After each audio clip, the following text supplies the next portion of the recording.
এই মুহূর্তে আমরা যে গেমটি অনুষ্ঠিত করতে যাচ্ছি সেটি হচ্ছে ঝাঁটা দিয়ে বেলুন ফাটানো। ইতিমধ্যে এই খেলাটি জয় খেলবে হোসাইন। হোসাইন, তুমি কি এই গেমটা কোনো সময় খেলেছিলে? না। অতি তাড়াতাড়ি আমাদের গেমটি শুরু হবে, আর চোখ বেঁধে এই গেমটি শুরু করা হবে না।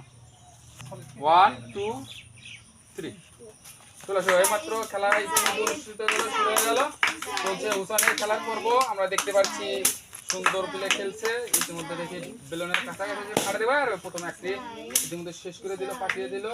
দেখছি দ্বিতীয় নাম্বারটা শট ছিল ভালো, কিন্তু না। আর একটা হোসাইন ফাটাইলো, আশেপাশে দেখছি কিন্তু না, পারছে না। দুর্দান্ত খেলছে সে, আরে দুর্দান্ত। আর একটা লাল বেটন সে ফাটিয়ে ফেললো। আর একটা হলুদের কাছে দেখে যাচ্ছি সে কি করতে পারে। আর দুর্দান্ত শট, আর একটা ফেটে গেল। ওখানে আর একটা আছে, দেখি আর একটা কি হয়। ওখানে একটা দেখি ঘিয়া কালার, ব্রাউন কালার। দুর্দান্ত খেলছে, আর শেষ।